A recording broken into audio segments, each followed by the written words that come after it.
Sam had always found solace in the familiar trails winding through the forest near his home. Every weekend, he would lace up his boots and venture into the woods, seeking the comfort of nature's embrace. The path to Raven Falls was one he knew by heart, each twist and turn etched into his memory.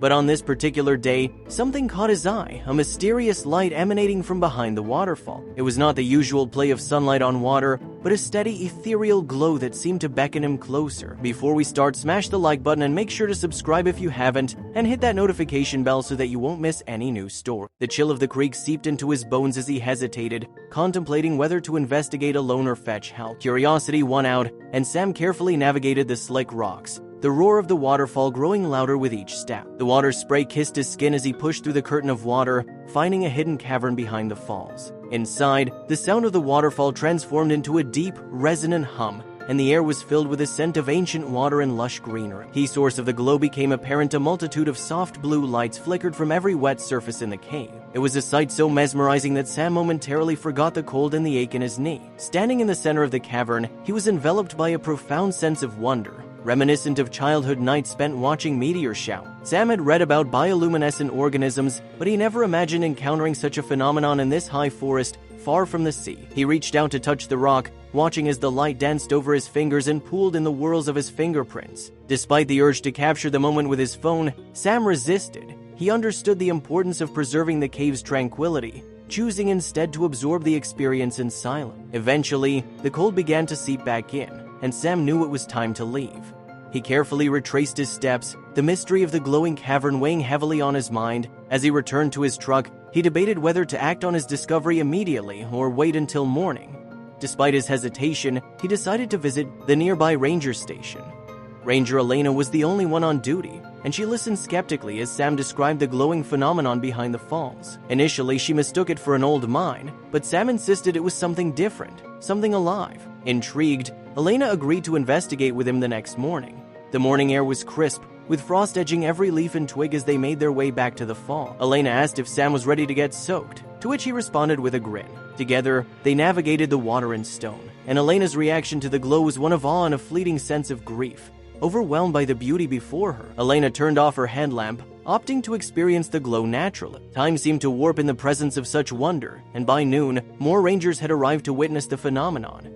By the afternoon, Dr. Janelle Wei from a nearby university joined them to examine the site. Dr. Wei, with her bright eyes and firm handshake, was eager to oversee the sample collection personally. She and her team treated the site with reverence, as if entering a sacred space. As they gathered samples, Dr. Wei admitted that if they were by the ocean, she might have an idea of what they were dealing with. But being miles from the sea presented a puzzling question. The team speculated on the nature of the glow, mentioning algae and bioluminescence. Sam, now on the periphery of the unfolding investigation, realized he preferred to observe rather than be the center of attention. The experience in the mystery of the glowing water had left an indelible mark on him, a secret he briefly held that was now being carefully unpacked by others. As the experts worked, someone jokingly suggested that Sam might have brought the phenomenon with him, as if he had smuggled a star into the forest. Sam laughed at the notion, stepping back to allow the professionals to do their work, content to have been a part of this extraordinary discovery. They set up a small tent near the falls, running a cable for power amidst the roar that made their voices ghostly. Communicating via radios and calls, they sought signal bars. News spread rapidly, and by evening, cars filled the trailhead, drawing in curious onlookers. Two teenagers, equipped with phones and a ring light, turned away upon seeing the rangers, their disappointment masking a fear of missing out. Elena posted a sign, "Research area, no public access." Sam stood beneath it, contemplating the responsibility of witnessing something significant. The next morning, a camera crew arrived. Polite and muddy-booted, they interviewed Sam, who modestly claimed, "I didn't find it, really. It found me." They then turned to Elena and Janelle, who spoke of proteins and triggers, explaining the phenomenon as chemistry that seemed magical. Scientists arrived in groups, discussing the geological and chemical peculiarities of the site.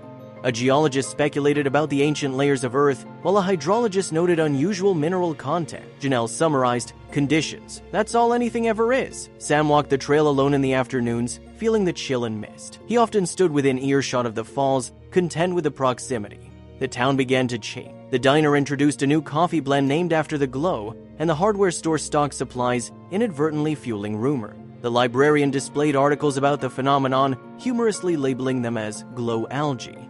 Children sent drawings to the ranger station, some featuring mermaids or diagrams with arrows pointing to water and rocks. The big newspapers called, but Sam preferred to remain anonymous, quoted only once in a local paper, emphasizing gratitude over vanity.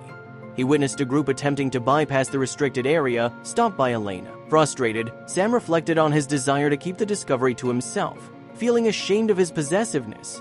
The next day, he volunteered to clean the area, handing out information sheets with kindness. Janelle later informed him of the sequencing results, revealing that the strains were similar to marine systems but showed adaptation, implying the world's complexity and the inadequacy of human categories. A storm approached that night, initially forecasted as rain but escalating into something more severe. Sam lay in bed, watching lightning flicker on his walls, pondering the fate of the falls in the cave, as if they were living entities hidden behind a curtain. He woke up and dressed quickly, gripping the steering wheel tightly as he drove through the storm.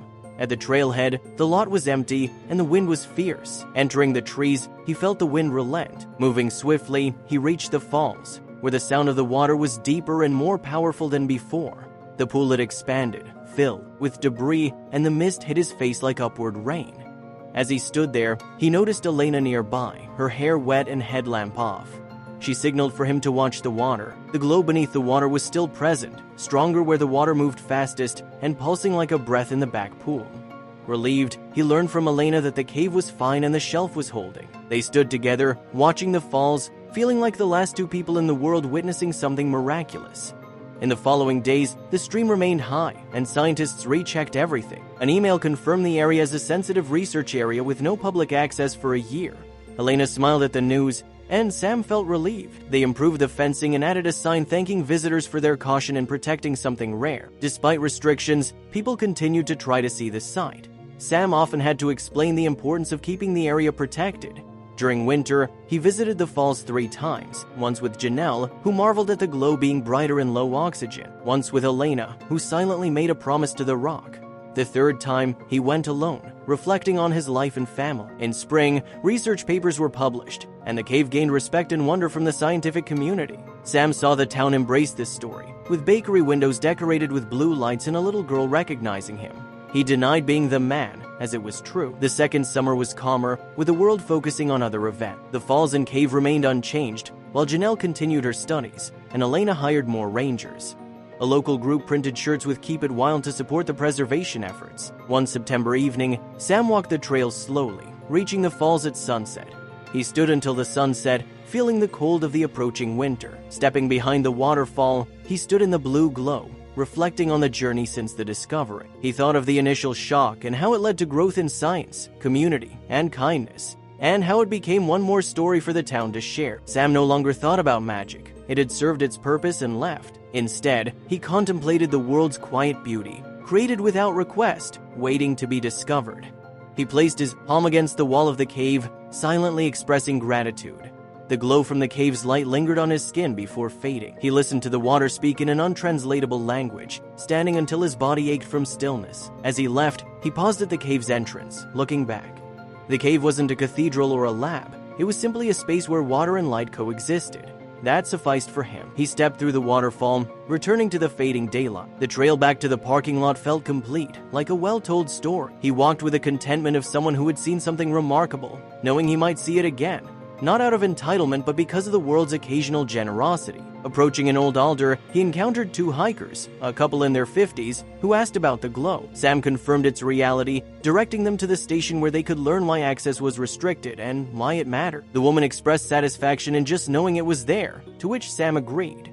With his hands in his pockets, Sam completed the walk. The light dimmed, and the air grew colder. He thought of the cave, its light, patient and unassuming. He recalled the first spark that had made him pause, a moment of realization that altered his perception. He smiled privately at the thought. Despite modern technology mapping the world, some places remain quietly themselves, waiting for someone persistent and open-minded to discover them. Sam started his truck, let it warm, and headed home. The trees seemed to part for him, and the road stretched ahead. Behind him, the waterfall continued, and the cave glowed softly.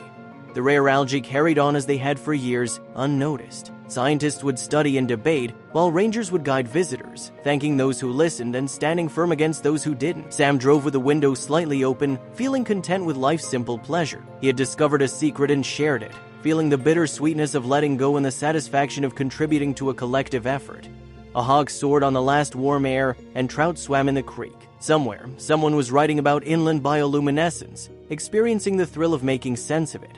There would be more discoveries, losses, and unresolved conflict. Sam understood this, feeling it deeply, but for now, he appreciated the constancy of things waterfalling because it must, light existing unbidden. His hand warm on the wheel, he followed the road into the early dark, carrying not a secret, but a story meant for everyone.